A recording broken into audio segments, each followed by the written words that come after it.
nós lemos aqui, no momento da reunião de oração, o Salmo de número 15, né? Que trata aí de algumas práticas de piedade que demonstra aqueles que de fato servem ao Senhor. Como falamos, o objetivo de Davi não é apresentar a possibilidade de salvação meritória, mas mostrar que aqueles que confiam no Senhor e esperam no Senhor, vivam de modo a demonstrar a piedade, a integridade daqueles servos do Senhor, né? E nós vamos então relembrar um pouquinho aí sobre as alternativas éticas que que já trabalhamos, né? Só para que fique mais claro aí do que nós estamos tratando de um modo geral, em especial para aqueles que não pegaram aí o início, né? Apesar que está lá disponível no nosso canal no YouTube, na playlist lá dos estudos de quarta-feira. Então hoje nós temos aí pelo menos 6 possibilidades ou 6 alternativas éticas. Essas 3 primeiras apontam para alternativas que o próprio mundo apresenta como uma solução para nós. E nós estamos combatendo essas 3 primeiras. A primeira alternativa ética é chamada o antinomismo, que diz, olha, não existe regras.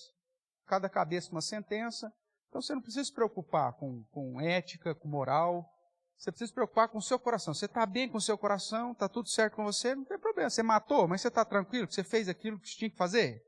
Está em paz? A pessoa está te perturbando? Ótimo, então segue a sua vida tranquilamente. Você roubou, você adulterou, mas está feliz? Era isso que o seu coração mandou você fazer? Então pronto. Você está dentro do seu padrão ético. Essa é uma postura que a gente vê aí bonitinho, né? Faz um desenhinho lá, um coraçãozinho bonitinho, um unicórnio colorido e põe lá, siga o seu coração. Se você está feliz, está tudo bem. Essa é uma maneira de moldar o pensamento ético dentro da alternativa antinomista, né? Ou que não existe regras. O importante é você ser feliz. A segunda alternativa, o generalismo, aponta para o fato de que os fins justificam os meios, né? A perspectiva maquiavélica aí, onde diz que o importante é o resultado. Não importa como você alcançou lá, né? Ou como você chegou lá.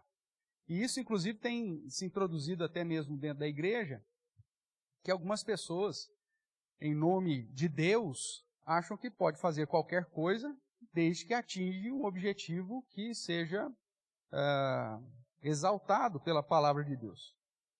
Isso a gente vê muito em alguns mecanismos, né, missionários, né? Não importa se eu vou contrabandear Bíblias, não importa se eu vou fazer tráfico de seres humanos, não importa se eu vou ter cárcere privado, né? Se eu estou falando de Jesus para essas pessoas, tá valendo, né? Não importa se eu não vou declarar os meus bens, inclusive as ofertas missionárias que eu recebo, né? Que eu esteja envolvido em evasão de divisas, mas se eu estou usando o dinheiro para comprar Bíblias e falar de Jesus para as pessoas desse mundo caído, está valendo. Então, os fins justificam os meios. E na igreja a mesma coisa.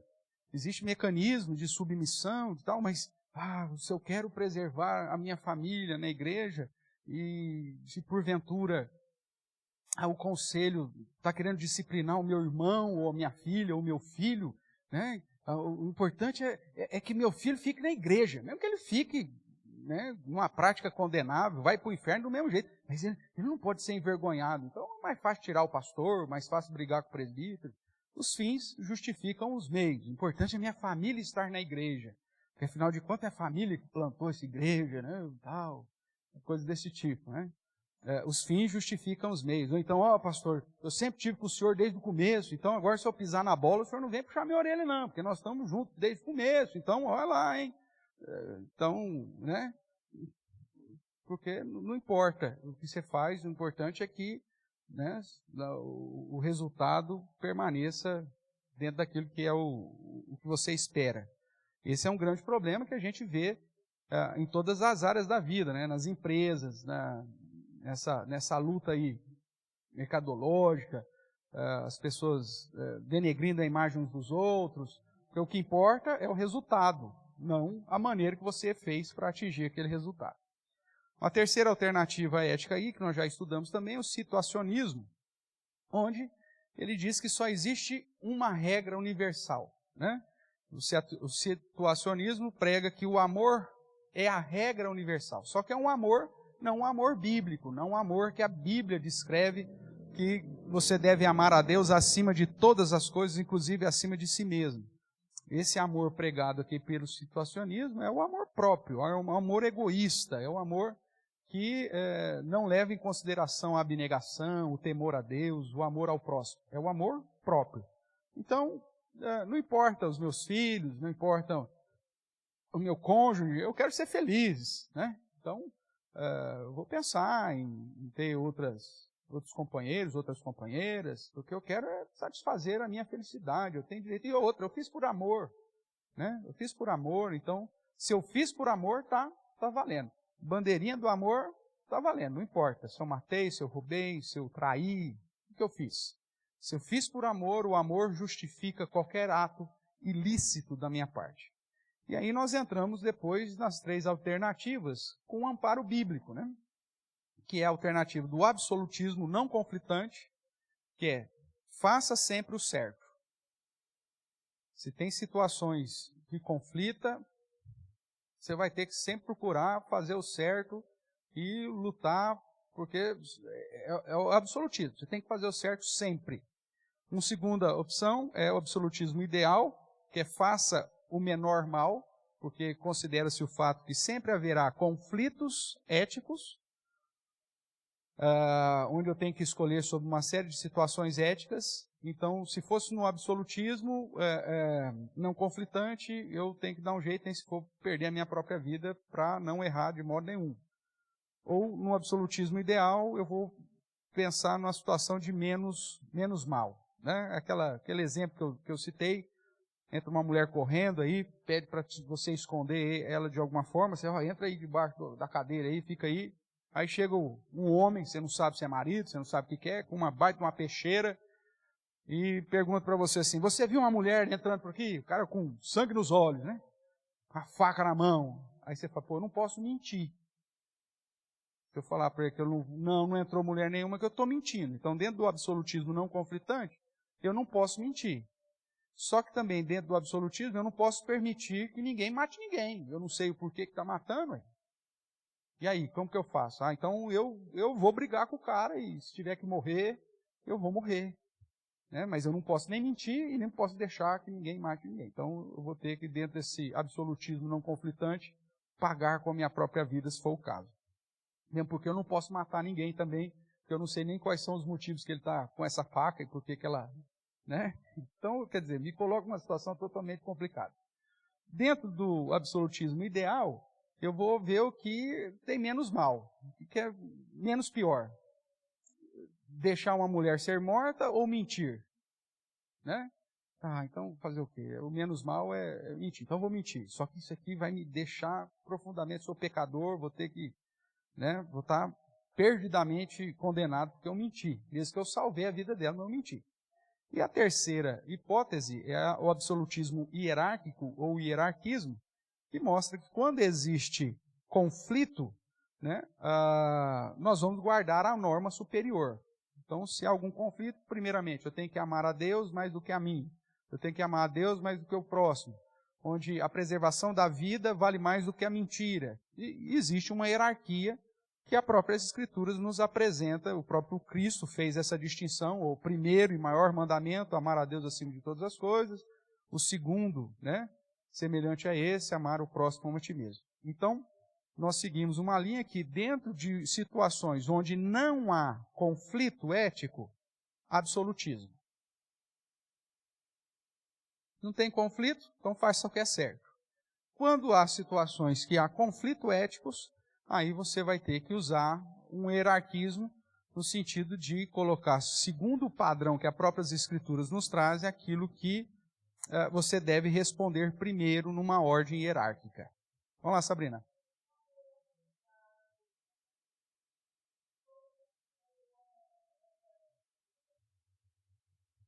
Sim.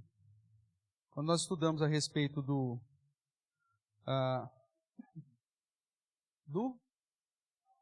Não, então, quando nós estudamos a respeito do 7º mandamento, não matarás. Isso, quando tratamos a respeito de não matarás, nós vimos que dentro desse hierarquismo ético, a vida intrauterina é menos, numa perspectiva de valor, do que a vida adulta.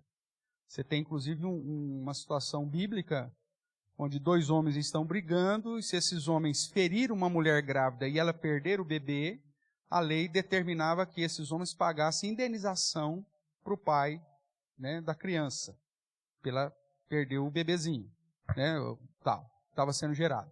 Agora, se essa mesma situação, esses homens ferissem a mulher e a mulher morresse, aí esses homens receberiam pena de morte. Então veja que há uma aplicação de sanções mais pesadas, considerando a vida de um feto e a vida adulta. Então, dentro desse sentido, no hierarquismo, se porventura acontecer numa gravidez de risco, não houver possibilidade de salvar os 2, e você tiver que escolher entre mãe e o feto, ou o bebê que está sendo gerado, dentro do hierarquismo ético, a preservação da vida da mãe vem em primeiro lugar do que a preservação do bebê. Né? Então, dentro dessas situações. Você tem uma série de situações bíblicas. Você tem o exemplo das parteiras lá no Egito, né? Quando Faraó manda que elas matassem os meninos, e elas mentem para Faraó, não matam os meninos, e Deus ainda abençoa a vida delas, porque elas mentiram para Faraó, né, preservando a vida dos meninos. Então você tem aqui um exemplo claro de hierarquismo. A mentira não é errada? É. Só que nesse caso, uma mentira para preservar a vida do inocente não foi considerado pecado, uma vez que a preservação da vida do inocente vale mais do que a verdade para um ditador que queria matar o inocente. Então, uma prova aqui de hierarquismo ético. Tudo bem até aqui? Beleza. Então, nós tratamos disso. Depois, se você quiser, é só procurar lá na playlist, lá, que aí nós estudamos com exemplos, alternativa por alternativa. Ou se você quiser ler também o livro Ética Cristã, da Norman Geisler, acho que é isso que fala, também é um livro fácil de você encontrar. Vimos que a ética, né, é um problema, porque cada um de nós, por conta da cosmovisão, do modo, da educação que recebemos, do contexto cultural que vivemos, formamos uma cosmovisão, um modo de enxergar o mundo, e quando nós tentamos equalizar o seu modo de ver o mundo com o meu modo de ver o mundo, nunca vai dar certo. Para mim, alguma situação vai ser ilícita, para você talvez não, e vice-versa.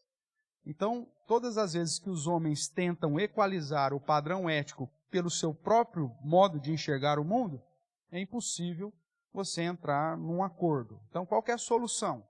A solução é nós pegarmos um padrão ético superior, no caso, as escrituras sagradas, e aí eu moldar a minha cosmovisão a esse padrão superior e você, de igual forma, moldar o seu padrão também a esse padrão superior. Então, o modo possível para gerar uma sociedade mais justa, mais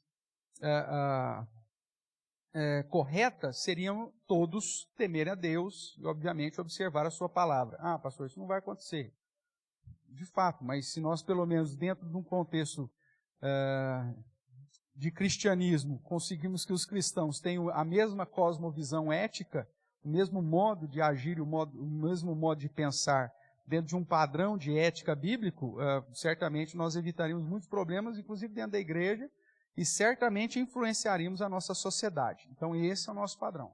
Aí, o que aconteceu? Infelizmente, a nossa geração, né, negligenciou essa perspectiva ética como padrão de vida para glorificar a Deus. Nós somos fruto aí de pelo menos umas 2 ou 3 gerações que simplesmente deixaram o padrão ético de lado, focaram muito mais a perspectiva da experiência, né, sobrenatural e da vida litúrgica como padrão de santidade, né? Se você vem na igreja, se você é membro de uma igreja, se você dá o dízimo, se você frequenta as atividades, ótimo, você é um crente perfeito. Não importa como você lida com a sua esposa, não importa como você lida no seu trabalho, não importa como você trata os seus contratos comerciais, não importa se você é um tranqueiro, se você paga imposto, se você não paga, se você, sei lá, se você é membro de igreja, vem na igreja, nossa, olha, um cristão perfeito. E durante muitas décadas, o padrão do cristianismo, então, era um padrão de fachada. Domingo, todo mundo com a cara de santo, né, uma postura extremamente piedosa. Agora, o que se faz de segunda a sábado não é problema da igreja. Né? Então, se você é um gerente da boca de trapo, não tem problema, desde que domingo você esteja na igreja, seja fiel, venha, né? Dê a sua oferta, né? da venda de droga lá, tal, bonitinho. Ou se você é um dono de banca de jogo do bicho, não tem problema. Né? Se você empresta dinheiro aí com juros exorbitantes e aproveita daquele que já está, né, com a corda no pescoço, não tem problema. O importante é que você está vindo na igreja, bem bonitinho, sua família vem, tudo muito bonitinho, tomado banho, cheirosinho, com biblinha debaixo do braço. Então, esse era o padrão. Estava todo mundo aceitando. E aí nós chegamos aonde chegamos, onde os escândalos, né, entre os cristãos é um negócio tão absurdo que ninguém mais olha para a igreja com seriedade. Né? E hoje a igreja é sinônimo de covil de malandros. Né? É uma reunião de gente que vive para inglês ver. Né? Porque, de fato, ninguém usa um padrão de cristianismo no dia a dia.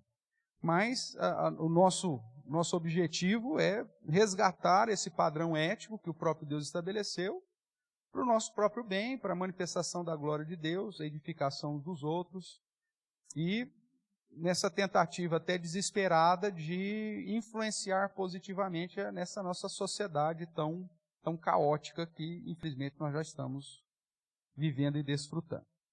Feito disso, então nós começamos a estudar o padrão de Deus estabelecido nos 10 mandamentos, que tem sempre uma moralidade. Lembrando que a lei de Moisés é dividida em 3, né? A lei civil, que se tratava das questões relacionadas ao povo de Israel, a lei cerimonial, que tratava da religiosidade, liturgia, e que foi cumprida em Cristo. O sacerdócio levítico acabou, então nós não temos nenhuma responsabilidade a mais de guardar a lei cerimonial. E a lei moral. Existiam aspectos da lei moral que estavam atrelados à lei cerimonial. Exemplo, guardar o sábado é da lei cerimonial, mas também está embutido na lei moral. Aquilo que tange a lei cerimonial caiu.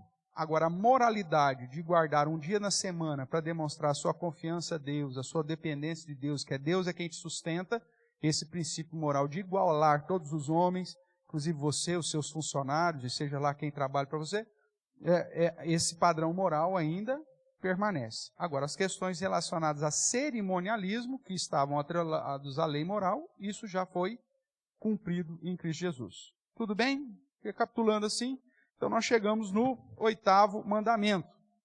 Seguindo o Catecismo Maior de Westminster, um dos símbolos de fé da nossa igreja, no Catecismo Maior, na pergunta 140, então nós encontramos qual é o 8º mandamento. E a resposta se encontra lá em Êxodo capítulo 20, verso 15, e repetido em Deuteronômio capítulo 5, verso 19, que diz que o 8º mandamento é: não furtarás. Tudo bem? Aí nós tratamos de algumas questões relevantes, né, que vamos trabalhar juntos aqui. Vimos o que significa furtar, qual que é a palavra no hebraico para isso, o que significa então roubar, o que está englobado aqui nesse mandamento, qual a diferença entre esse mandamento e os demais, que tipo de punição a lei previa para esse mandamento, e quais os pecados proibidos e as práticas exigidas para esse mandamento. Então aí nós definimos que a palavra hebraica aponta muito mais para esse furtar, né? Mas que acaba englobando todas as outras situações, inclusive o próprio sequestro. Né? Vimos também que em relação ao nosso contexto de Código Penal, também faz uma distinção entre roubo e furto, né? Enquanto que roubo é subtrair uma coisa alheia para si e para outro mediante grave ameaça ou violência, o furto é simplesmente subtrair para si ou para outra em uma coisa alheia. Então vimos que o nosso Código Penal também trabalha com essa distinção. Porém, quando nós olhamos para o termo bíblico, nós podemos resumir no fato de tirar aquilo que pertence a outro sem o conhecimento ou consentimento deste. Porém, não deixa de vislumbrar todas as outras situações. Vimos também outras palavras que são usadas no hebraico, né, para apontar o roubo, e vimos então que o foco do 8º mandamento é o furto, mas Deus proíbe, se Deus proíbe a forma mais branda de apoderar-se daquilo que não é seu, obviamente que a forma mais violenta também está englobada. Vimos também, segundo o Dennis Prager, né, que é um judeu americano, que faz um comentário a respeito dos 10 mandamentos. Ele diz que o objetivo do 8º mandamento é promover uma sociedade livre e decente, e dentre os principais argumentos ele diz que o 8º mandamento engloba todos os demais. Quando diz não furtarás ou não roubarás, ele faz uma conexão, o próprio Catecismo Maior também faz isso, de que todos os outros mandamentos estão inseridos nesse. Né? Quando você não coloca Deus em primeiro lugar, você está roubando a glória de Deus. Quando você adultera, né, você está roubando a pureza, né, do outro. Quando você mata alguém, você está roubando o direito à vida. Então, ele engloba todos os outros mandamentos neste mandamento. Né? É por isso que ele é algo mais amplo. O 8º mandamento é algo mais amplo. Outra coisa que ele diz, que o 8º mandamento é o único que não classifica e não determina um objeto. Então, isso aponta tanto para uma questão tangível ou intangível que porventura você possa furtar ou roubar. Enfatiza que a amplitude do mandamento é geral, o que significa que não podemos tomar nada que pertença a outra pessoa. Então isso inclui o rapto, então você não pode roubar a liberdade de ninguém, ou a questão do autoritarismo ou da tirania, isso é roubar a liberdade das pessoas, né? Por isso que a palavra do Senhor, inclusive é uma dos princípios, né, da lei mosaica, é o direito à propriedade, né? E o direito, inclusive, de defesa da propriedade, porque ninguém tem o direito de ir lá e tirar a sua liberdade. Você tem a ideia, inclusive, muito mais ampla de direito à propriedade no contexto dos registros bíblicos do que na nossa própria legislação, porque ela previa que a propriedade privada era permanente, né, a sua família, mesmo que por um infortúnio você perdesse a sua propriedade ou vendesse a sua propriedade, a cada ciclos de 50 anos, tudo era zerado. Né? O próprio comércio das propriedades obedecia ao valor dividido aí pela quantidade de anos que se esperava até próximo do jubileu.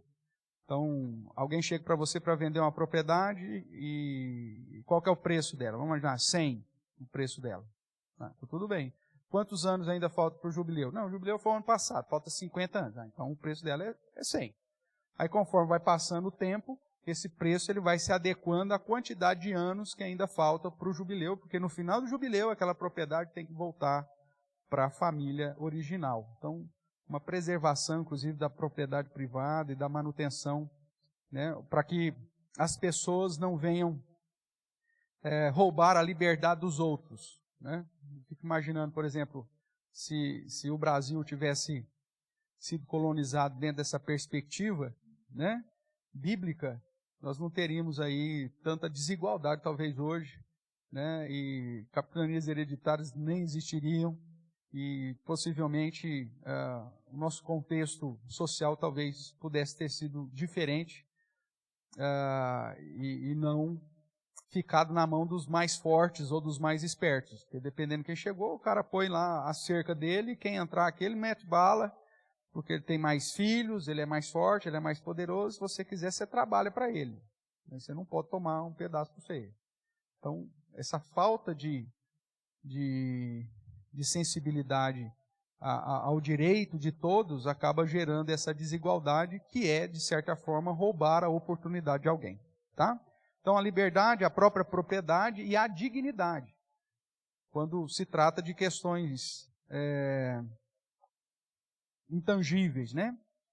Então, por exemplo, o direito autoral entra aqui nessa questão da dignidade, né? Quando você rouba a propriedade intelectual de alguém, também é uma forma de roubo. Quando você faz lá um CD pirata, uma cópia de um filme, ou coisa desse tipo, né?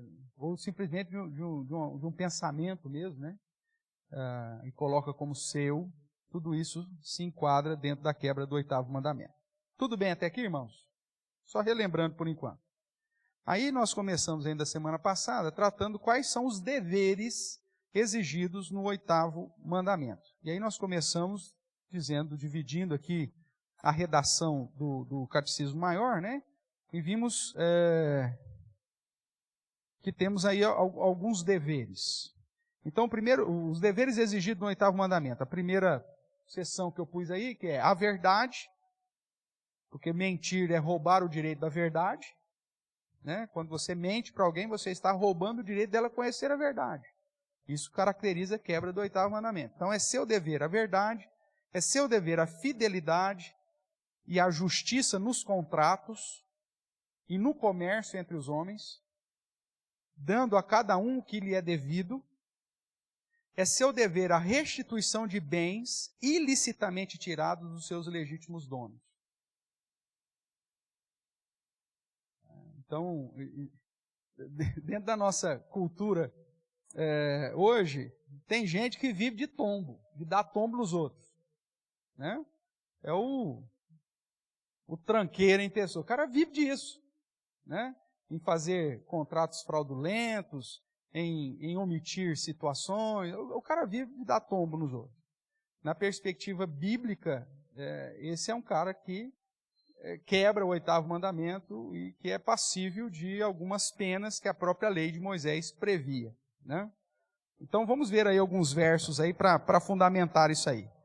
Vamos dar uma olhada lá em Êxodo, capítulo 23.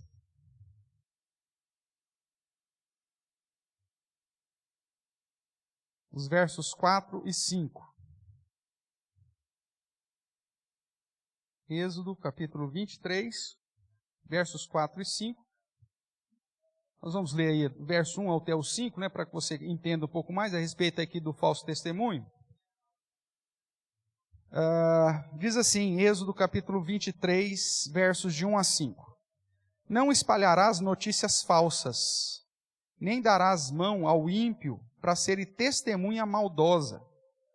Não se seguirás a multidão para fazeres mal, nem deporás numa demanda, inclinando-te para a maioria, para torcer o direito.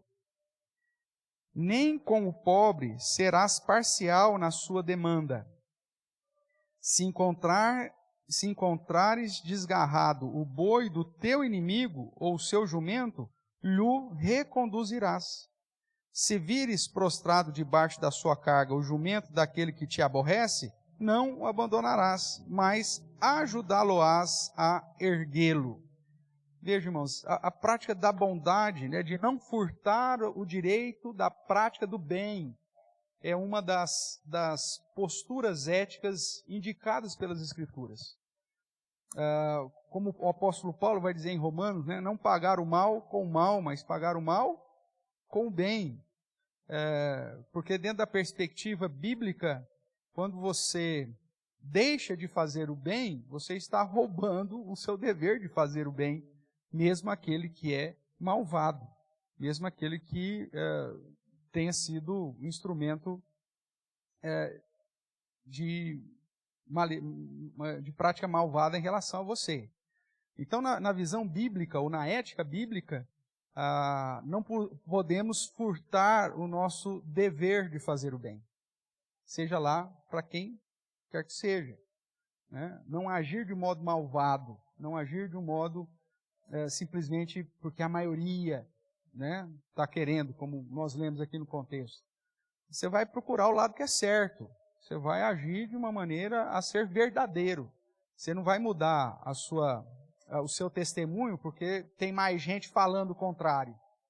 Né? O que é verdadeiro mesmo que você esteja sozinho. Mesmo que você seja a única testemunha, mesmo que você vai levar a bordoada por falar a verdade. Né? E que é, infelizmente, uma prática cada vez mais realizada. Né? A Bíblia já se tornou tão desprezível, né? Que chega a ser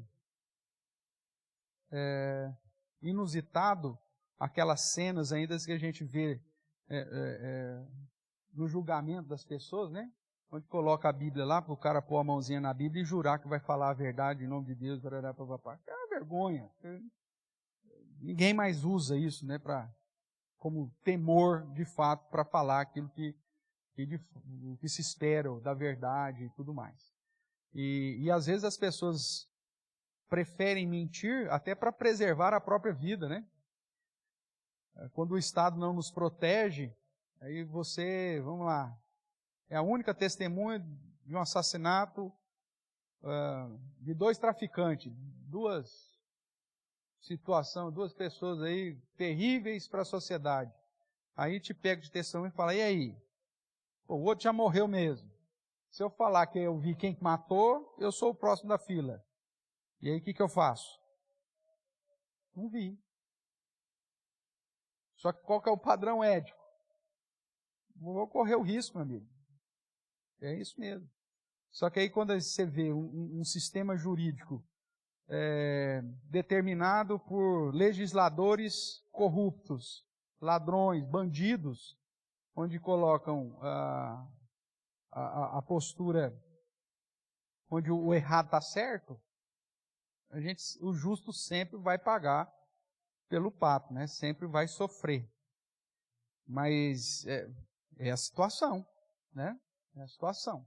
Ou eu vou ter que entrar numa perspectiva de fidelidade à minha consciência para com Deus, ou eu vou vender a minha ética. É sempre esse conflito, ainda mais num mundo tão hostil e tão corrupto como o nosso, em especial no contexto brasileiro, onde a legislação favorece o tranqueira, né, o injusto, o corrupto, ao invés de defender e preservar pelos bons costumes e pela justiça. Colhemos fruto disso, né? A gente fica elegendo aí também cada vagabundo lá que assume a posição de senador e deputado, que vota uma lei em favor dos padrinhos bandidos que eles têm, a gente fica à mercê da nossa própria insensibilidade, né? Tudo. Então, aí fica pronto. E outra, né? Essa é a grande situação. Você pega o próprio sistema tributário, né? A gente, com a cosmovisão bíblica, nós não vamos sonegar, porque é mentir. Né? E aí, o que você vê? As grandes empresas, elas de fato não sonegam. Mas elas não pagam também. Né? Porque o próprio sistema tributário ele te auxilia você não pagar. Então o que acontece? Você não pode sonegar. Se você sonegou uma agulha, você está enrolado. Agora o que o cara faz? Ele não sonega nada. Aí tem lá 30 milhões para pagar. Ele fala, eu não tenho como pagar. Aí eu tenho um maquinário aí que já está velho, está precisando trocar, eu vou te dar um maquinário para pagar a minha dívida de tributos. Aí o governo pega esse maquinário velho, que não serve para mais nada, e ainda coloca como fiel depositário a própria empresa que está devendo, porque não tem lugar para pôr aquele maquinário, fala, então fica aí usando, mas é nosso. Aí você fica aí usando até a gente ter condição de levar isso para algum lugar. E aí o cara que não sonegou, ele fez direitinho, só que não pagou 1 centavo de imposto, continua usando a própria máquina, que agora é do governo, mas está sob o cuidado dele, até que ele pega esse dinheiro que era para pagar o imposto e compra um maquinário novo, e aí ele então entra na justiça para o governo retirar a máquina velha, que agora é do governo, porque foi dado em pagamento dos impostos, E aí o governo tem que alugar um galpão desse cara que não pagou imposto para guardar esse maquinário que vai virar sucata e ninguém vê o imposto. E o cara enriquece de uma maneira lícita na perspectiva legal. Olha que maravilha. Entendeu? Aí você tem lá um comércio lá, um microempresário, uma situaçãozinha assim, que é o que fica levando a bordoada, né? Aí todo ano passa um metro lá para ver se a sua balança está pesando 1 quilo mesmo. Aí põe um adesivinho lá, R$ 99. Aí pega o seu metro, para ver se o seu metro é de 1 metro mesmo. Aí põe mais um selinho lá, R$ 99. Aí pega uma balança elétrica, vai lá, põe um pezinho para ver se a balança está pesando o que realmente dá. R$ 250 para pôr um selinho lá, ano a ano. Aí vai o governo, libera a MEI, né, que é para tentar aumentar a arrecadação do imposto de renda, e aí põe um teto. Então a MEI ela pode movimentar um faturamento de R$ 7.000. Aí o cara abre lá um pequeno comércio, já no primeiro mês ele estoura os 7.000, e aí ele fica um ano inteiro estourando os 7.000, você que é microempresário, que está pagando imposto sobre tudo, e o cara paga lá 70 contos de imposto no mês, você pagando 1.000 de imposto, ele fica um ano estourando, e depois de um ano vem o fiscal, você estourou, né, rapaz? Estourei, mas eu vou me adequar. Então tudo bem, então você tem mais um ano para tentar se adequar. Aí ele estoura mais um ano, são 2 anos já, enquanto você está pagando as contas direitinho, o imposto lá, 1.000, 1.500, 2.000 reais, o cara paga 70 contos. Isso ele já, 2 anos, ele já fez o que fez. Aí chega o fiscal no final do ano, não deu? Então o que você vai fazer? Não, então vamos ter que dividir. Aí ele abre mais 5 MEI. Uma no nome do pai, o nome da mãe, do irmão, do filho, da cunhada, do cachorro. Aí cada um tem direito de gastar até 7.000. Ufa, então agora dá. E aí para cada coisa que ele vende, ele dá uma nota no nome de uma MEI. Diferente. No mesmo estabelecimento, no mesmo lugar, no mesmo endereço, na mesma coisa. E aí o cara que é microempresário, que está pagando imposto por tudo que ele compra, por tudo que ele vende, está lá se ralando, vendo, inclusive, a clientela dele ir embora, porque o cara que tem uma MEI, ele não paga a quantidade de imposto, então consegue vender mais barato que o microempresário. Aí você fala, como que você vai andar num país tão miserável como esse que é o nosso? O próprio governo acaba incentivando o homem de bem a ser malandro para poder sobreviver. Porque quando o governo deixa de exercer aquilo que ele tem que exercer, o homem justo ele vai ter que fazer o que o governo deveria estar fazendo. Então, é difícil, irmãos. Completamente. Nós estamos numa situação totalmente à mercê dessa legislação corrupta. Em todas as áreas. Pastor, então qual que é a solução? Nós temos que começar a mudar os nossos representantes para ver se a gente consegue começar a mudar a legislação para, quem sabe, talvez um dia, chegar o mais próximo daquilo que deveria ser. O problema é que nós simplesmente nos afastamos disso, né?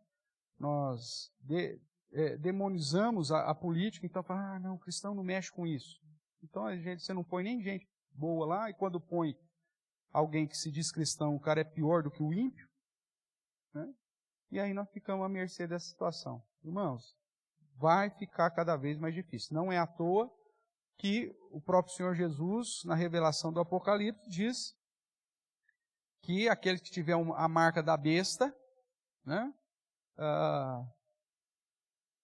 quem não tiver a marca da besta, não vai comprar, não vai vender. Lembra disso? E nós sabemos que a nossa crença não refere-se a nenhum tipo de chip ou marca que porventura seja colocado na sua mão direita ou na sua testa. Porque como eu já disse aqui, se fosse um chipzinho, seria a coisa mais fácil de burlar, seria essa marca da besta, né? É só pegar alguém aí para ser o nosso representante aí, depois a gente corta o braço dele, que ele entra no céu maneta. O próprio Jesus diz que se o teu braço te faz pecar, corta fora, que é melhor entrar no céu sem braço do que o corpo inteiro e a alma for no inferno. Então você põe lá na mão direita e antes você corta e joga fora. A marca da besta refere-se aos seus atos, por isso mão direita, e os seus pensamentos, por isso fronte. Tem nada a ver com chip na mão, cartão de crédito, sei lá, qualquer coisa. E hoje, o que acontece? Muito crente tem a marca da besta na mão e na cabeça, porque o modo de agir, o modo de pensar é segundo o mundo. É segundo o padrão da cosmovisão mundana, de uma ética contrária ao padrão de Deus. Porque se a gente fosse hoje viver dentro do padrão ético que se espera de nós, olha, já muita coisa nós não conseguiríamos nem comprar nem vender. Às vezes você vai financiar uma casa, rapaz, você chega num banco oficial para fazer um financiamento de uma casa, o funcionário na cara dura fala assim, olha, difícil, hein? Mas se você fizer um título de capitalização aí, vai mais rápido. Venda casada. Ou então, se for da construtora tal, o processo vai mais rápido. Aí você, como crente, fala, não, não vou entrar nesse sistema, não. Não vou comprar título de capitalização nenhum, não vou fazer previdência privada nenhuma, não. Eu só quero o meu contrato da casa. Então você fica na fila lá e toda hora alguém chega com o seu processo e vai pôr para baixo. Aí você vê, quando você vai comprar, você vai vender? Nunca.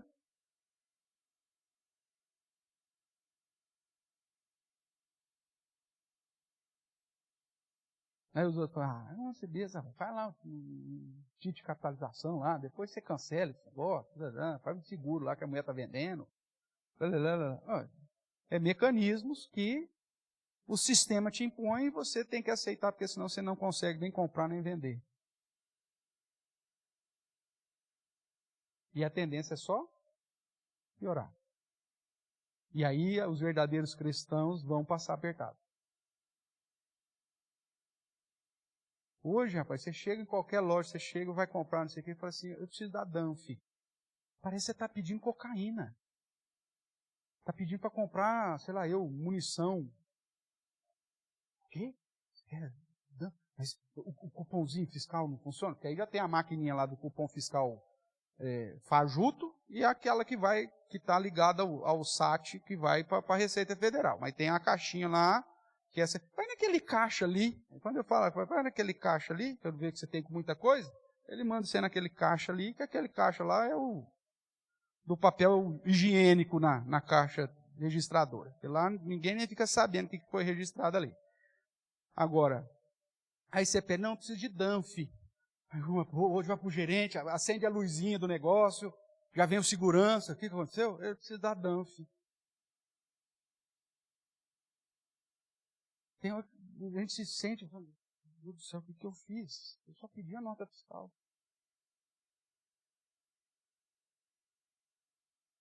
Aí tem gente que fica tão falando, não, tudo bem, não precisa não, deixa quieto.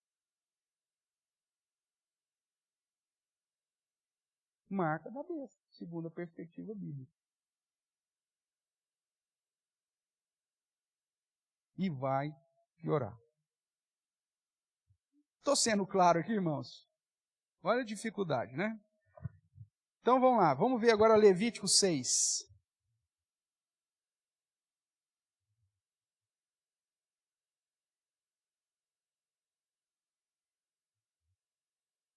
Levítico capítulo 6.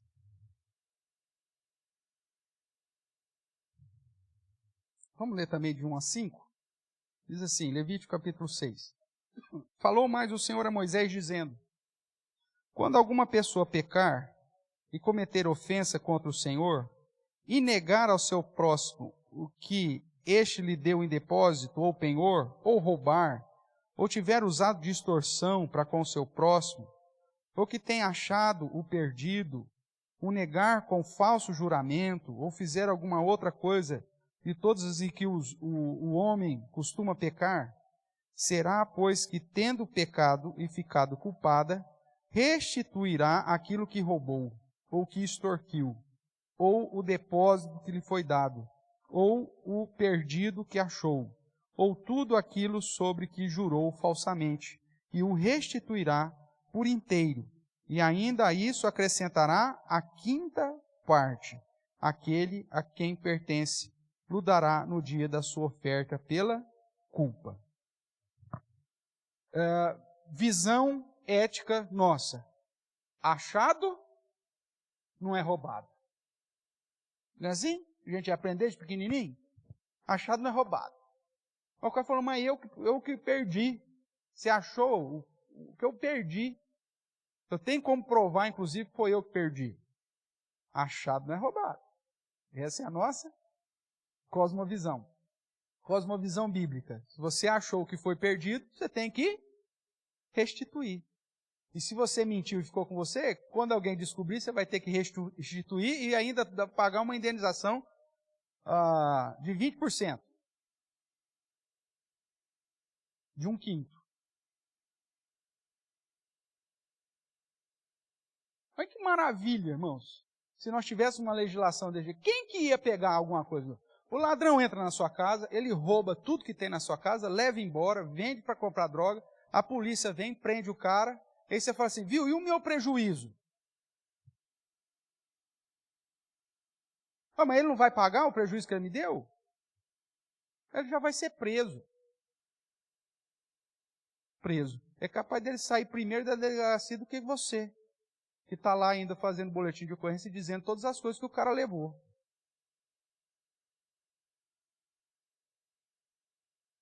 Essa é a justiça que nós temos nesse país miserável que é o nosso. Se fosse uma aplicação da justiça, pegou o cara, roubou uma televisão. Quanto foi a televisão? Não sei o quê. Chegou lá, o que aconteceu? Quebrou a televisão agora. Então, meu amigo, você vai restituir a televisão. Eu não tenho dinheiro para trabalhar. Não, você vai ser preso, você vai trabalhar lá na cadeia, você vai ganhar R$2 por dia de serviço na cadeia, então você vai ficar tantos dias até pagar a televisão e mais 20% de prejuízo que você deu pro cara.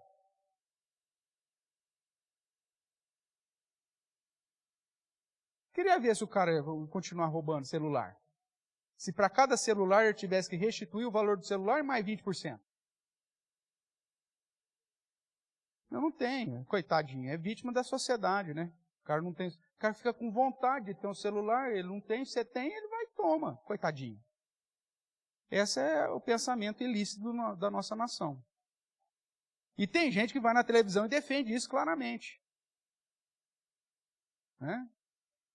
O próprio ex-presidiário, então fala que é isso. Então, irmãos, nós só vamos começar a imputar, né, a aplicar princípios a partir do momento, primeiro, a gente identificar quem de fato não tem a marca da besta, e quem de fato é a besta. Identifiquem a besta. Esses aqui, você não tem nem conversa com esses caras. Agora a gente tem que falar isso dentro da igreja, falar, a igreja está se tornando política. Não é uma questão de ser política. Nós não vamos conseguir implantar uma perspectiva de cosmovisão ética cristã, irmãos, enquanto os ímpios governam. E essa é a nossa realidade. Aí o cara chega em rede nacional e diz que não tem problema do cara. Coitado, coitadinho, ele tem direito de roubar. E que agora estão querendo, inclusive, que roubo de celular não seja mais colocado como delito. Olha que coisa maravilhosa.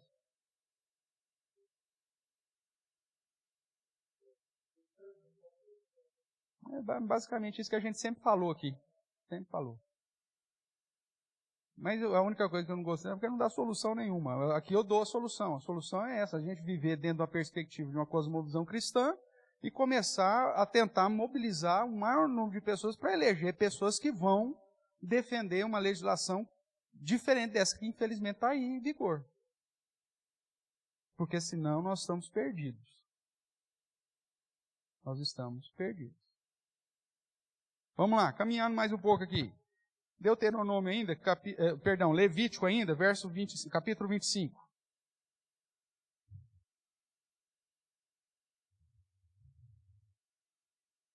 É aquilo que eu já falei aqui uma vez, enquanto você está abrindo aí, que inclusive dentro da ética cristã a gente vê muito isso. O cara pega alguma coisa sua, quebra, aí fala assim, você me perdoa? Eu perdoo, mas me dá de novo o que você quebrou, ué. Presta seu óculos, pastor? Presto, tá aqui. Aí o cara vai, me quebra o óculos, aí me traz o trem tudo tantelado. Ô, pastor, o senhor me perdoa? Perdoo, mas vai lá e compra o outro igual e me devolve. E pode ficar com esse quebrado pra você. Simples assim. Esse é um padrão ético cristão. Agora, no padrão ético vigente, o cara quebra só porque ele falou perdão, significa que ele não tem que te devolver o que ele quebrou. É. Não, não, mas tem uns que falam assim, você me perdoa? Você me perdoa? Já está acostumado, é cara de pau, já é sem vergonha, vagabundo. Toda hora o cara, você me perdoa? Eu te perdoo, meu amigo, mas você restitui o que você quebrou. Eu bati no seu carro, você me perdoa? Perdoa, mas vai lá e conserta. Ah, mas eu posso pôr um paralelo? Não, meu amigo, não é paralelo que estava no meu carro. O meu carro era 0. Se fosse o seu carro, você não queria que pusesse o original e o melhor do mercado? Então você vai me dar o melhor do mercado. Você não vai me dar o recalchutado. Mas me perdoa, foi sem querer. Falei, olha, acontece. Mas você faz, mas hoje não. Aí o cara fala, rapaz, eu ainda quis pagar, mas você acha que ele não aceitou? Só porque não era original? Criatura, se fosse o contrário, o que você faria? Pedir perdão não te isenta da responsabilidade de consertar o que você quebrou. Esse é um padrão ético bíblico. E dependendo do que foi, até restituir a mais. Só pela raiva que você deu no cara. Ó, atropelei o seu boi, estou devolvendo o boi e uma cabra junto, tá bom? Acabou. Aí o cara atropela, mata o boi, faz um churrasco a carne do boi e ainda chegou, você me desculpa, e nem convida o dono para vir comer a carne. Essa é a cosmovisão miserável, irmãos, caída. Vamos lá, Levítico 25, 25. Se teu irmão empobrecer e vender alguma parte da sua possessão, então virá o seu resgatador, seu parente, e resgatará o que o seu irmão vendeu. Olha que situação. Passei por uma situação difícil, aconteceu alguma situação adversa na minha vida, eu tive que vender parte da minha propriedade. Ok? E aí, geralmente, porque eu estou passando por uma situação difícil, as pessoas aproveitam da situação difícil que eu estou passando e vão querer pagar o preço lá embaixo, né? É igual um miserável do missionário, quando eu estava voltando da África, fui vender o meu carro, o carro valia 40 mil francos CFAs, ele falou assim, não, eu pago 10 mil. Você está indo embora mesmo? Meu amigo, eu estou indo embora com 3 crianças pequenas, a esposa, saindo de um país que está em crise, em guerra, uma situação terrível de corrupção dentro da própria missão. Você vai me fazer um negócio desse? Eu pago 10. Falei, eu ponho fogo nessa porcaria desse carro aí, mas eu não vendo para você para 10. Cheguei para casa e falei, vou levar no deserto, vou meter gasolina nesse aqui e pôr fogo.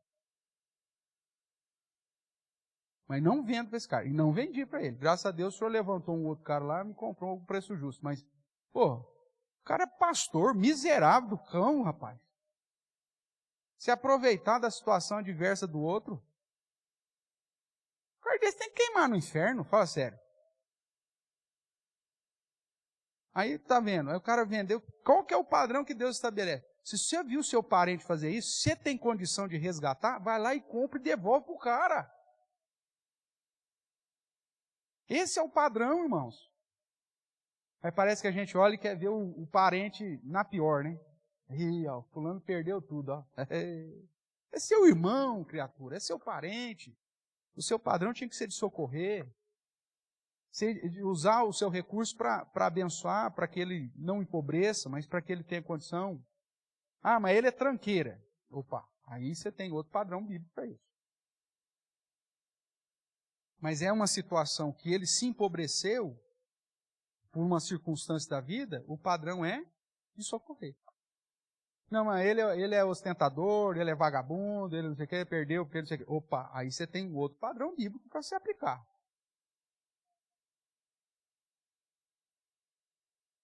Aí você vai olhar para o contexto específico que está acontecendo. Mas a nossa visão, a nossa cosmovisão ética é completamente diferente daquilo que o próprio padrão da palavra de Deus nos apresenta. Então, restituir os bens ilicitamente tirados dos seus legítimos donos.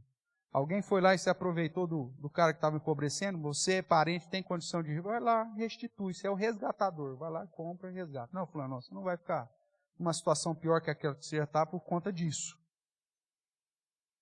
Essa deveria ser a postura ética de um verdadeiro temente a Deus. Tudo bem até aqui, irmãos? Perguntas? Vamos lá, seu Cleito. Vamos chegar aqui.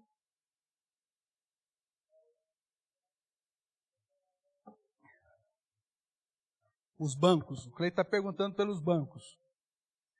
A nossa visão, nossa cosmovisão ética é tão terrível que, por exemplo, nós consideramos aqueles que trabalham em banco, não é nem o banqueiro, o bancário, como uma posição de destaque na nossa sociedade.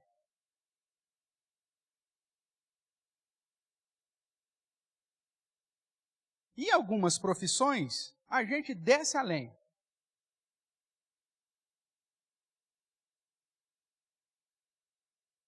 E o bancário, não. Mas o que o cara está fazendo dentro desse sistema? Principalmente dependendo do banco que ele está trabalhando. Ele está lá oferecendo produtos, na maioria das vezes abusivos, para o cara que está mais precisando de dinheiro.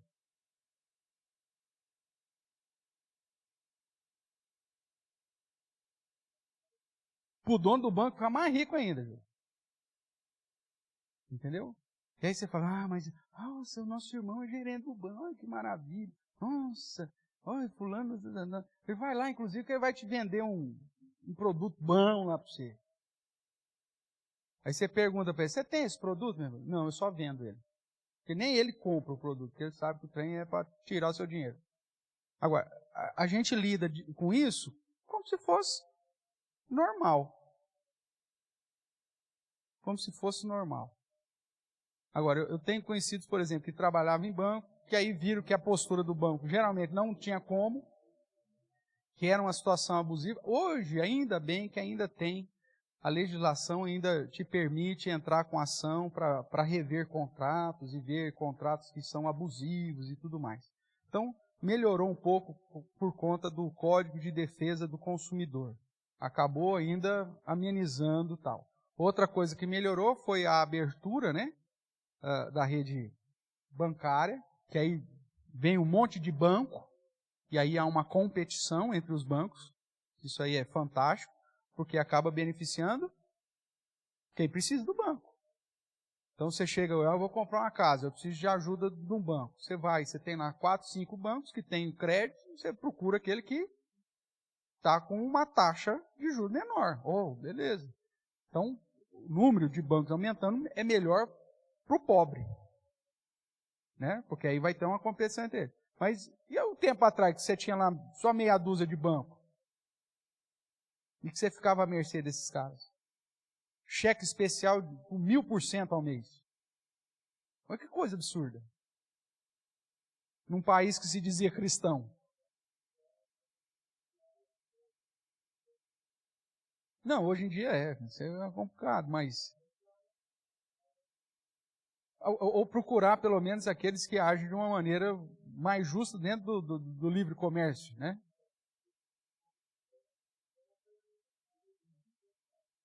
Tem isso também. Não, aqui que explora. Mas veja, é uma questão cultural. Estão querendo agora taxar movimento. Não, é complicadíssimo. Agora, tudo isso nasce do quê? De uma mente corrupta, de uma cosmovisão ética totalmente antibíblica e anticristã, mesmo num país com maioria cristã. Agora, o que o Cleito falou, essa situação dos bancos, é uma situação ilícita que a gente vê aí abertamente. Só que todo mundo já aceitou, não tem muito o que fazer, né? Não tem como você ficar sem. Tem que ter. Tem que ter. Não, mesmo porque, mesmo que você ganhe, trabalhe só com dinheiro, você vai ter que fazer a sua declaração de imposto de renda. E aí você tem que ter uma conta no banco para receber a restituição, se você tiver. Porque se você não tiver conta no banco, você não vai receber a restituição. Olha só. É uma situação que força. Né? Então, é difícil, não é fácil. Vamos caminhar mais um pouco aqui? Vamos ler aqui a segunda parágrafo aí. Deveres exigidos aí no 8º da... A doação e a concessão de empréstimos livremente, conforme as nossas forças e as necessidades de outrem. A Bíblia incentiva a ideia do empréstimo, desde que você tenha condições para isso. Não para enriquecimento ilícito, mas para socorrer o necessitado. O que Paulo vai dizer, né? Aquele que roubava, não roube mais, antes, trabalhe, para quê? Para juntar? Não, para socorrer o necessitado. Aí você fala assim, tá de brincadeira, velho. Mas é o padrão. Se a gente tivesse esse pensamento, o capitalismo não teria se tornado esse capitalismo selvagem que a gente vê nos dias de hoje. O capitalismo em si não é ruim. Ele vai, muito pelo contrário, na minha visão, ele é bom. Porque ele vai retribuir ao cara que faz, ao cara que produz. O capitalismo é ruim para o vagabundo. O cara não trabalha, ele não ganha no capitalismo. Agora, o capitalismo selvagem aí já é uma deturpação do sistema. Onde aí o cara se aproveita da condição do outro para se enriquecer. E não é esse o padrão. O padrão bíblico, inclusive, você tem, ganhou, mas tem condição de ajudar? Então ajude. Vamos ver aí.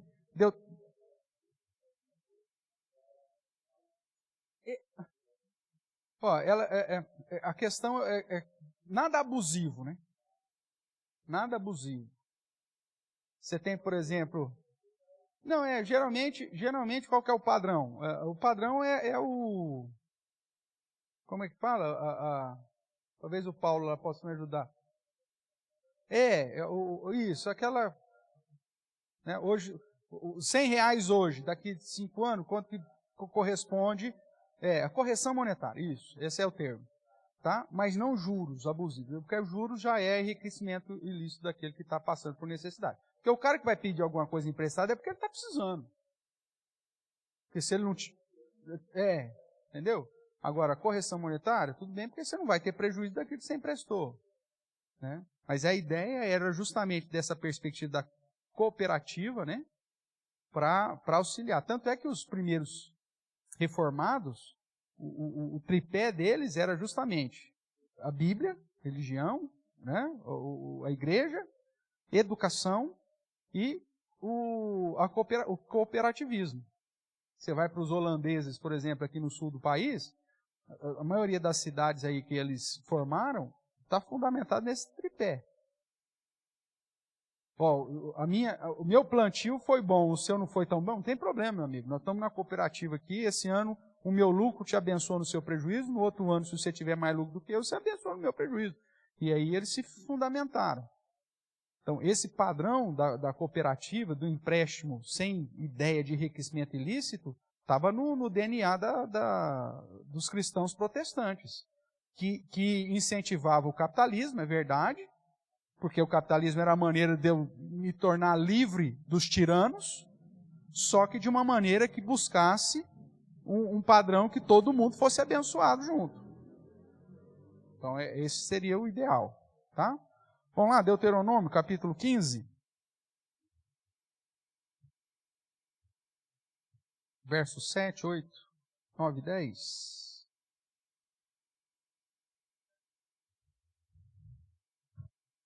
A lei a favor dos pobres. Um pouquinho antes, se você tiver interesse aí, né, o ano da remissão, fala a cada 7 anos, E também, se não me engano, não vou lembrar agora exatamente quem, você vai encontrar a lei do jubileu, tá?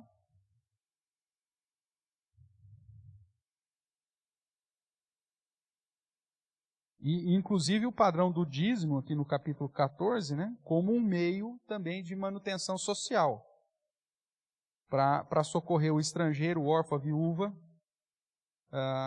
que estão dentro do contexto que você está. E se você der uma olhadinha aí, ó, capítulo 14, verso 27. Porém, não desampararás o levita que está dentro da sua cidade, pois não tem parte nem herança contigo. Ao fim de cada 3 anos tirarás todos os dízimos do fruto do 3º ano e os recolherás na tua cidade. Então virão o levita, pois não tem parte nem herança contigo, o estrangeiro, o órfão e a viúva que estão dentro da tua cidade e comerão e se fartarão para que o Senhor teu Deus te abençoe em todas as obras que as tuas mãos fizerem. Então, sempre um padrão de socorro, né? Deus institui, inclusive, o dízimo como um padrão também para socorrer os necessitados. Mas vamos lá para o texto propriamente. Deuteronômio 15, verso 7 vai dizer: quando entre ti houver algum pobre de teus irmãos, em alguma das tuas cidades, na tua terra que o Senhor teu Deus te dá, não endurecerás o teu coração, não fecharás as mãos ao teu irmão pobre. Antes lhe abrirás de todo a mão e lhe emprestarás o que lhe falta, quanto baste para a sua necessidade. Guarda-te, não haja pensamento vil no teu coração, nem digas: está próximo o 7º ano, o ano da remissão, de sorte que os teus olhos sejam malignos para com teu irmão pobre, e não lhes dê nada, e ele clame contra ti o Senhor, e haja em ti pecado. Livremente lhe darás, e não seja maligno o teu coração, quando lhe deres. Pois por isso te abençoará o Senhor teu Deus em toda a tua obra e em tudo que empreenderes. Pois nunca deixará de haver pobres na terra. Por isso eu te ordeno, livremente abrirás a mão para o teu irmão, para o necessitado, para o pobre na tua terra. A ideia de agir com abnegação, de assistência e de socorro para aqueles que estão necessitados. Tem gente que tem o termo, né, fechar a mão mesmo. Né? Tem pessoas que têm um coração extremamente fechado para socorrer aquele que está necessitado. Como já disse em algum momento aqui no estudo de hoje, se porventura estamos tratando com alguém que está agindo de uma maneira ilícita, de ostentação, que não sabe cuidar do seu próprio dinheiro, você tem outros mecanismos e outros princípios para aplicar. Agora, se é uma situação de necessidade, de real necessidade, que você tem condição de ajudar, a ideia bíblica é que você abra a mão, mesmo se o ano da remissão, que aí perdoava todas as dívidas, estiver chegando. Aí o cara fala assim, não vou ajudar o fulano não, porque o ano que vem é o ano da remissão, aí ele não vai me pagar mais nunca mesmo. Não, você vai ajudar pela sua disposição em ajudar, sabendo que Deus vai continuar te abençoando. Esse deveria ser o procedimento do coração do crente. Tudo bem até aqui? Vamos caminhar mais um pouco, né? Deuteronômio 22.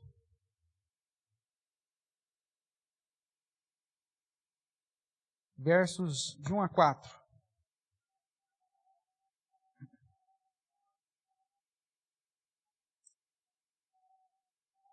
Acerca do que se perdeu.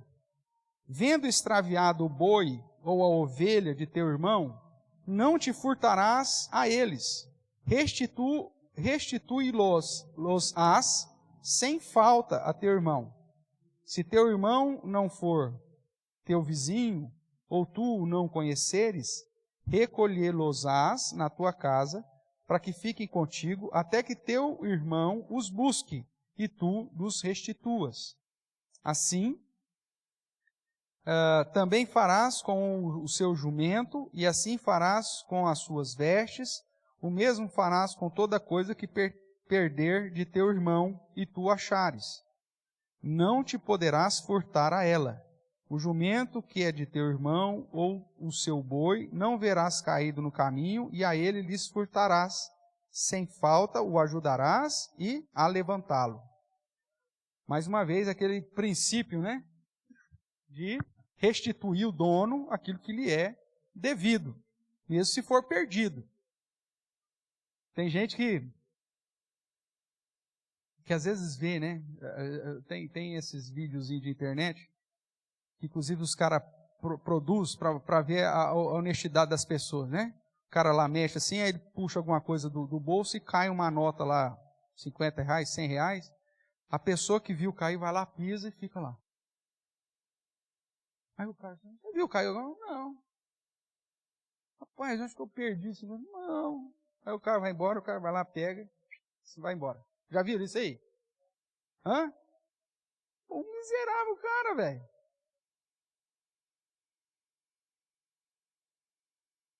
O cara viu que caiu, ele esconde. Sabe de quem é. A situação aqui, às vezes você nem sabe quem é, não é teu vizinho e tal. Mas você sabe que alguém perdeu, alguém vai procurar. Então você leva para tua casa e guarda. Na hora que alguém procurar, você viu aí um jumento aí? Vi, tá aqui. Devolve o jumento do cara. Viu o boi, viu o cabrito, viu sei lá o que for. É o padrão de não furtar o direito da restituição do bem alheio. Aquela história do achado não é roubado, meu amigo, isso aí é uma cosmovisão antibíblica. Porque tudo que for achado tem algum dono. Se você achou, é porque alguém perdeu. E se esse alguém perdeu, esse alguém é o que tem direito sobre aquilo que foi perdido. A gente às vezes vai, o outro só fala, não, deixa embora. Vai lá e divide depois. Hã? Miserável. Aí depois vem na igreja, achando que é santo no domingo. Depois tira até o dízimo. Irmão, se alguém perdeu, é porque, se você achou, é porque alguém perdeu. E às vezes tem situações que a gente acha que é fácil, inclusive, você restituir. Né? Eu lembro uma situação, eu já até contei aqui, eu, Adriano e o Adilson. Na época de seminário, acho que foi o Adilson que encontrou uma carteira com o salário todinho do cara dentro da carteira. E só tinha um documento dentro da carteira, o nome do cara. Não tinha telefone, não tinha nada. Aí, caramba, só esse documento. Aí nós pegamos esse documento com foto e fomos perguntando. Você já viu esse cara? Já viu esse cara? Na região. Imagina isso em São Paulo. Né? Fazer isso em São Paulo. Mas, vamos tentar. Perdemos lá, sei lá, um dia inteiro atrás. Você já viu esse cara aqui? Você já viu esse cara aqui? Até que uma bela hora, você viu esse cara aqui? Vi. É o frentista do posto, assim assado. Aí, então beleza. Aí chegou lá no posto de gasolina, perguntou pelo nome do cara. Aqui o fulano, sim. Aí chegou para ele, viu, o senhor perdeu alguma coisa? O cara ficou até branco já. Perdi. O que o senhor perdeu? Uma carteira. Que cor que é a carteira? Só para ter certeza se era ele mesmo, né? Mas tinha um documento. Não, assim. Nós achamos a carteira do senhor. Rapaz, o cara era frentista, o salário do mês do cara estava dentro da carteira. Tinha recebido. Perdeu a carteira. O cara só faltou beijar o Adilson, beijar o Adriano. Imagina, você perdeu o salário do mês inteiro. Agora, se fosse outro, achado não é roubado, meu amigo. Faz o seguinte, tira o dinheiro, deixa a carteira jogada aí, porque pelo menos ele não vai ter trabalho de refazer o documento dele. Já vai ser um servição para ele. Pronto. E segue feliz da vida. Miserável, né? Precisa fazer isso, cara. O padrão bíblico é um padrão de abençoar, de não furtar o direito a fazer o bem ao próximo. E o último texto para hoje aí, Salmo 15, que nós lemos no início, né? Lá na nossa reunião de oração.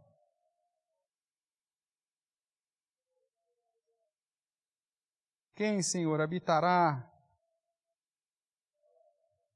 no teu tabernáculo? Quem há de morar no teu santo monte? Aí ele diz aí o verso 2, o que vive com integridade e pratica a justiça, de coração fala a verdade, que não difama com sua língua, não faz mal ao próximo, não lança injúria contra o seu vizinho, que aos seus olhos tem por desprezível aquele que é reprovável, ou ao réprobo, mas honra aos que temem ao Senhor. O que jura com dano próprio e não se retrata, o que não empresta o seu dinheiro com juros, com usura, e nem aceita suborno contra o inocente. Quem deste modo procede, não será jamais abalado. Esse é o padrão ético que se espera daqueles que temem a Deus e que reconhecem que foram alcançados pela graça do Senhor. Ficou claro, irmãos, esses deveres?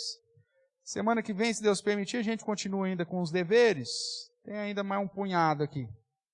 Aí a gente volta a enfatizar um pouquinho, porque a ideia não é terminar esse negócio rápido demais, porque senão você esquece.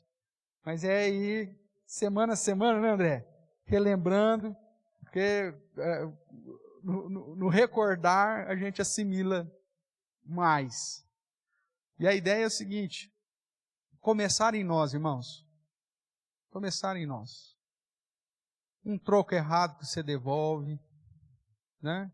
Uma postura justa. Nós vamos ver aqui, inclusive, de pagar aquilo que é justo pelo serviço dos outros. Em procurar, inclusive, abençoar aquele que presta serviço para a gente. Né? Às vezes nós não agimos da maneira correta quando contratamos as pessoas. A gente sempre quer tirar proveito dos outros.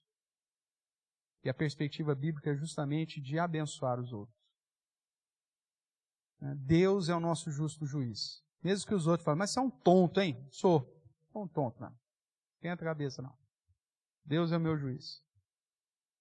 Se a gente voltar a essas práticas que algumas gerações, né, entre os cristãos era comum, que se perdeu, certamente nós vamos glorificar muito mais nosso Deus e traremos mais benefícios para a nossa própria vida. Algumas décadas atrás, o fato de você falar que era crente era sinônimo de ser honesto. Hoje, infelizmente, você fala que você é crente, a pessoa fala assim, então fica com os dois pés atrás desse infeliz, porque ele diz que ele é crente. Então é um miserável vagabundo. Se você falar que é pastor, então, é que vocês não são pastores, vocês não sabem o que é isso. Mas o fato, o que o senhor faz? Eu sou pastor. Pelo amor de Deus.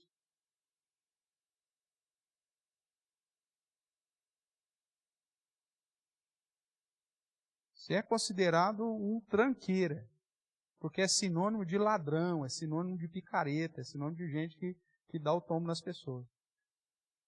É aquele que não faz nada, né? Eu pergunto, o que o senhor faz? Eu sou pastor. Mas o senhor não faz mais nada? Né? Como se fosse um negócio assim. Ou então eu vou pedir um dinheiro lá emprestado para você, porque acha que é igual de outras igrejas aí que o pastor fica passando sacolinha para todo mundo, né? Então é difícil. Mas por que nós chegamos a esse patamar? Porque o cristianismo deixou de ser cristianismo. O padrão ético do cristianismo foi deixado de lado. E nosso desafio é, pelo menos, começar em nós, agirmos do modo como Deus gostaria que nós agíssemos como cidadãos dos céus.